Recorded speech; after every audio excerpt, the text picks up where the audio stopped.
Baik, selamat siang kepada Bapak dan Ibu sekalian. Presentasi saya di bahasa Inggris, tapi saya akan berbicara dalam bahasa Indonesia. Pertama-tama saya mau mengucapkan kembali selamat untuk apa yang telah dicapai bersama-sama pada hari ini. Merupakan sebuah pencapaian dari perjalanan yang cukup panjang ya, untuk Indonesia khususnya.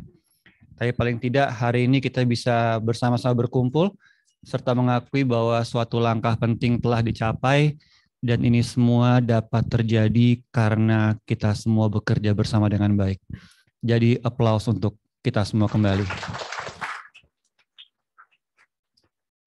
Oke, apa yang ingin saya presentasikan pada siang hari ini, judul utamanya adalah One Health, One Welfare, tapi saya ingin lebih berfokus kepada the role of animal welfare in disease prevention and control. Apa sebenarnya peran daripada animal welfare ataupun kesrawan dalam penanganan penyakit di Indonesia. Seperti yang kita ketahui bahwa di negara kita ada beberapa provinsi dan 26 atau 27 sekarang itu semuanya mengalami apa yang disebut sebagai daerah wabah rabies. Saya sendiri saya bekerja di Bali dan selama ini saya lebih berfokus kepada program-program pengendalian rabies berbasiskan kesrawan di Provinsi Bali. Saya melihat ada beberapa teman-teman di sini yang saya yakin juga mengetahui kondisi daripada rabies di Bali. Berdasarkan laporan pemerintah, hari kemarin setelah diadakan workshop, maka ini adalah kondisi daripada rabies di Bali pada saat ini. Teman-teman bisa melihat semua dari bulan Januari sampai bulan November tahun 2022 sudah ada total kasus 597 kasus rabies. Untuk jumlah desa tertularnya, dari semua desa di Bali ada 597 desa dan 132 desa itu ada kasus berulang dan jumlah desa tertular 270. Kalau teman-teman mengingat di tahun 2008 ketika Bali pertama kali terkena rabies, di tahun 2008 baru ada sekitar 6 jumlah korban jiwa di tahun 2008. Tetapi di tahun 2022 dalam 1 tahun sudah ada sekitar 16 kasus korban jiwa yang ada di Bali. Sangat tinggi dalam waktu 1 tahun dibandingkan pertama kali provinsi tersebut mengalami kasus rabies. Tidak hanya korban jiwa, tapi sesuai dengan apa yang dilaporkan oleh WHO, rabies adalah juga economical burden, yang artinya ada kos-kos ataupun beban-beban lainnya yang dihasilkan oleh kasus rabies.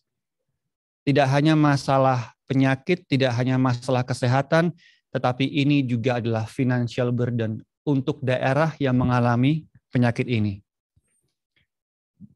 Di tahun 2019 ada sebuah jurnal dikeluarkan dan dikatakan di sana bahwa dari tahun 2008 sampai tahun 2011, ini perkiraan di tahun tersebut, sudah dihabiskan dana sekitar 336, miliar hanya untuk mengendalikan penyakit rabies di provinsi ini.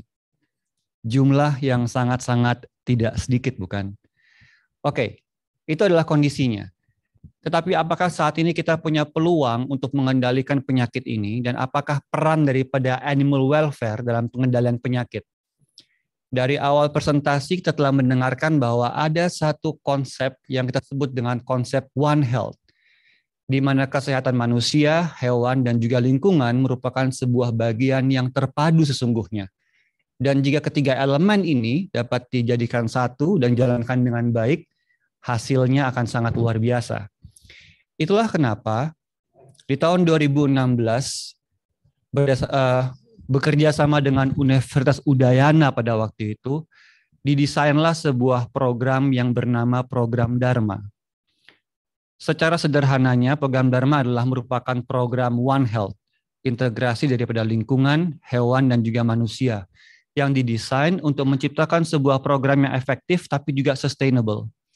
Artinya tidak hanya sebuah program yang sekali jalan habis itu hilang, tapi didesain dari awal supaya program ini bisa menjadi program yang independen, di mana program ini akan terus berkelanjutan. Karena dalam penanganan penyakit tidak cukup penanganan cuma sekali, Tapi para dokter-dokter hewan di sini khususnya sangat mengetahui bahwa perlu penanganan berkelanjutan. Baik, program Dharma mengambil sebuah konsep yaitu merupakan program pemberdayaan masyarakat desa.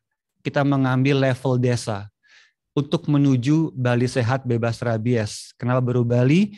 Karena pertama kali program ini dijalankan itu dipilotkan di daerah Sanur. 3 desa. Daerah Desa Sanur Kaje, Kelurahan Sanur, dan Desa Sanur Kau. Apa saja yang dilakukan? Sederhana, data collection. Apa pentingnya data collection? Sesuai dengan pemahaman epidemiologis, untuk pengentasan rabies dalam sebuah area, maka minimum 70% daripada total populasi anjing harus tervaksinasi. Pertanyaannya, how do we know if we achieve 70% if we do not know the total population? Easy, right? Karena sering kali kita based on assumption. Saya ambil contoh, ketika tahun 2016, ketika pertama kali program Dharma dijalankan daerah Sanur, asumsi warga ataupun desa adalah sekitar 3.100 ekor anjing di 3 desa. Tapi setelah diadakan sensus, mapping, door-to-door engagement, kita menggunakan Kobo Toolbox, sistem online, ternyata daerah Sanur ada punya 6.200 ekor anjing, twice. Jadi apa yang terjadi? Yang terjadi adalah ketika diasumsikan bahwa sebuah daerah sudah tervaksin 70%, menggunakan population based on assumption, it is not true. Karena bagaimana mungkin 70% daripada 3.000 asumsi awal, ternyata jumlah anjingnya adalah double.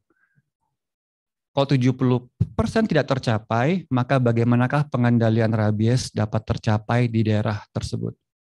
Selain data collection, apalagi kita juga menggunakan sosialisasi, edukasi. Kita adakan event reguler yang namanya HEALTH. Apa itu HEALTH? Spay neuter, Humane Population Management. Artinya kita mengatur populasi anjing supaya stabil. Apa kegunaannya? Let's say Anda punya 100 ekor anjing di sebuah desa. 70%-nya adalah 70. We want to maintain that 70 numbers, right? Kita mau pastikan bahwa 70 ekor anjing yang sehat dan tervaksinasi itulah yang menjaga areanya. Tetapi kalau kita tidak bisa mengendalikan stabilitas populasi, let's say 1 ekor anjing bisa melahirkan 2 kali dalam setahun. Kalau tidak ada spay neuter, tidak ada sterilisasi, maka di tahun berikutnya sudah berkurang lagi 70% ataupun pencapaian vaksinasinya. Sehingga penting untuk memberikan akses to resource untuk ke masyarakat. Karena seringkali seperti ini, kita seringkali sebagai sebuah kelompok pecinta hewan atau kesrawan, kita datang ke masyarakat, kita bilang bahwa A, B, C, dan D. You need to do this, this, and this, and this. But we didn't provide them with access to resources. It's not going to happen. Setiap intervensi yang kita lakukan dalam level masyarakat, jika tidak membangun masyarakatnya, maka itu adalah hal yang sia-sia. You need to build the capacity of the villagers, the communities. It's a must. Oke.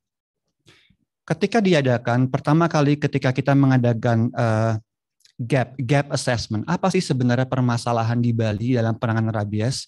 Ada sebuah jurnal yang dilakukan oleh partner kerja kami di Udayana, bisa diakses data di sini. Dikatakan seperti ini, bahwa sistem surveillance belum ada sistem pendataan yang akurat terhadap data jumlah anjing. Vaksinasi anjing, sistem vaksinasi masih tersentral. Artinya masih mengharapkan orang untuk mampu membawa anjingnya ke titik pusat vaksinasi. Di Bali, teman-teman, sangat susah. Bagi yang pernah ke Bali, Anda bisa membayangkan bagaimana anjing-anjing yang biasanya dibebaskan untuk ditangkap kemudian dibawa ke sebuah sentral. Sangat susah, sangat susah. Seringkali digunakan bahasa atau term yaitu anjing liar. Tahukah Anda dari 6.200 ekor anjing yang kami data di Sanur pada waktu itu, based on mapping, door-to-door engagement, tahukah Anda ada berapa ekor anjing yang tidak berpemilik? Ada yang mau menebak? 190 ekor saja dari 6.200. Almost 90% of the dogs that they saw roaming free at the beach area near the hotels, they all have owners. Permasalahannya bukanlah itu anjing liar, itu adalah anjing yang ditelantarkan. That's a different terms. Karena kalau anjing liar artinya Anda akan melihat anjing itu di hutan-hutan, nggak berpemilik. Tapi kalau anjing yang ditelantarkan, berbeda. Pagi dia main di pantai sama teman-temannya, pulang dia punya rumahnya. Satu pengalaman, kami datang ke sebuah rumah, kami tanya, ibu punya berapa ekor anjing? Saya punya 3. 3 ibu, iya. Di mana anjingnya? Lagi main di pantai. True story. True story. Oh berarti anjingnya nanti kapan pulang? Nanti sekitar jam 5, jam 6 ketika sudah mulai gelap, dia akan pulang. Kenapa kami tanyakan kenapa jam pulang? Karena kami harus ambil foto setiap anjing yang kami data. Jadi kami janjian dulu sama ibunya. Oke ibu, nanti jam 6 kader desa kami akan datang kembali untuk mengambil foto daripada anjingnya. Itulah 90% lebih anjing-anjing itu berpemilik semuanya. Oke. Teman-teman pasti sudah tahu inilah. Ketika orang mulai merawat anjingnya, maka kesejahteraan anjing terjaga. Ketika kesejahteraan anjing tercapai, Anda akan memiliki apa yang namanya dog population stability. Dan kalau populasi anjing stabil terjaga, Anda bisa mencapai namanya rabies control. Ketika there is no rabies, healthy environment. Sederhana bukan? Tapi ada satu hal yang saya mau sampaikan kepada teman-teman, apa yang kami sebut dengan cycle of intolerance. Cycle of intolerance adalah seperti ini. Ini yang Anda akan temukan di masyarakat. Pikirkan sebuah kondisi di mana anjing-anjing, bilang saja, mereka membuat kerusuhan di sebuah area. Entah mereka buang kotoran sembarangan, tetangga akhirnya berantem, itu anjing kamu, bukan itu anjing kamu, terus seperti itu. Ketika anjing-anjing causing problems, maka muncullah sebuah situasi di mana tidak adanya toleransi atau intolerance for dogs. Kenapa? Karena masyarakat tahunya anjing-anjing hanya bisa buat masalah. Ketika terjadi intolerance for dogs, maka orang atau masyarakat setempat, mereka akan mulai tidak peka lagi terhadap apa yang namanya kondisi kesehatan anjing yang buruk. Saya ambil contoh.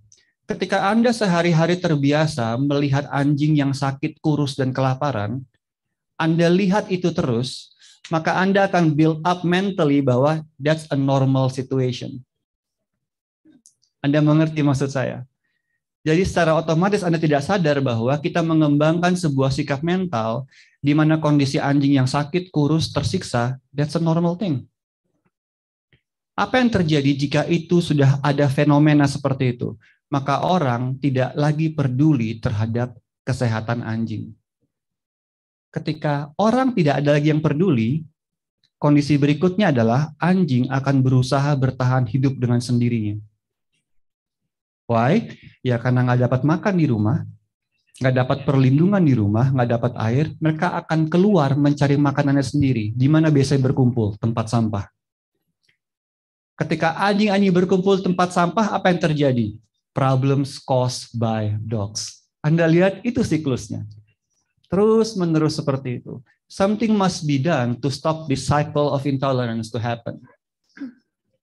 Dan ini adalah tugas Anda dan saya. Karena kitalah yang paling tahu mengenai subjek animal welfare, bukan? Kita punya tugas edukasi yang sangat besar sekali sebenarnya. Hal lain yang ingin kami sampaikan adalah, ini adalah bentuk pendataan daripada yang kami lakukan. Pendataan di program Dharma, kami bisa mengetahui setiap titik itu ada GPS koordinatnya. So we know how many dogs, is the dogs vaccinated, is the dog not vaccinated. Dan itu bisa diakses di Google Map. Jadi ketika sebuah desa menjalankan program ini, maka desa memiliki akses kepada sebuah sistem pendataan di mana pendataan ini dapat dijadikan sebagai sebuah dasar bagi seorang pemimpin desa mengambil keputusan. Contohnya, jika ada kasus gigitan, di mana tergigitnya? Daerah sini. Oke, daerah tersebut ada berapa ekor anjing? Ada 1, 2, 3. Kami tunjukkan fotonya. Yang mana Bapak yang menggigit? Oh, yang ini. Kenapa penting? Karena di Bali, jika kita tidak bisa membuktikan status vaksinasi daripada anjing yang menggigit, maka korban tidak mendapatkan VAR. Jadi korelasi antara data yang tepat, tahu mengenai informasi yang tepat, dapat membantu menyelamatkan nyawa ataupun jiwa seseorang. Oke, waktu saya sudah mau hampir habis, tapi ini yang saya mau tutup. Semua pencapaian-pencapaian tadi dalam sebuah program yang kami jalankan tentunya memiliki resiko. Apa resiko-resikonya? Apa resiko-resiko yang bisa mengurangi keberhasilan sebuah program intervensi di masyarakat? Ada banyak. Contohnya, anjing yang tervaksinasi tereliminasi kembali, normal. Yang kedua, dog meat trade. Kita tidak bisa memungkiri bahwa perdagangan daging anjing dapat juga berpengaruh terhadap suksesnya program pengendalian rabies di sebuah tempat. Kenapa? Anjing-anjing yang tervaksin diambil, dicuri, dimakan, otomatis herd imunitasnya berkurang. Itu korelasinya. Ada banyak yang lain. Seperti misalnya nggak ada VAR, no control education. Kami memahami risiko-risiko ini, itulah sebabnya dalam setiap daerah program Dharma yang kami lakukan, kami selalu mengincar hasil akhir dalam bentuk regulasi. Kita mengetahui bahwa Bali memiliki dua tipe pemerintahan desa. Desa adat dan juga desa dinas. Di Indonesia hanya ada dua provinsi yang memiliki dua aturan seperti ini. Desa adat, yaitu di Papua dan juga di Bali. Itulah sebabnya untuk memastikan bahwa setiap pencapaian, ekspektasi, outcome yang kami sudah hasilkan terjaga, maka harus ada elemen bordering untuk sustainabilitasnya. Apa itu? Regulasi. Dan jujur saya belajar banyak ini dari mentor saya Ibu Wiwi. Beliaulah yang mengajarkan saya banyak hal mengenai hal ini. Karena Bapak Ibu sekalian, apapun program Anda, jika itu bagus, tapi jika itu tidak membangun masyarakat, sia-sia. Oke, masyarakat tersadarkan, masyarakat aware. Apa yang memastikan supaya masyarakat continue untuk melakukan hal yang benar adalah regulasi.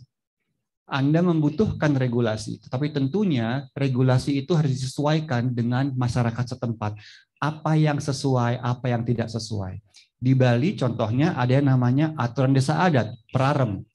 Anda bisa lihat larangan-larangannya. Di sana masyarakatlah yang setuju, tidak lagi makan anjing, tidak lagi menelantarkan, tidak menganiaya, tidak membunuh. Masyarakatnya yang memutuskan. Bukan tidak cukup hanya pressure dari luar, tapi masyarakat harus paham dan mengambil kesimpulan dan keputusan sendiri. Itu desa adat. Tetapi bagaimana dengan desa dinas? Desa dinas pun juga sama. Di Bali saat ini sudah ada peraturan desa dinas dengan elemen-elemen yang sama.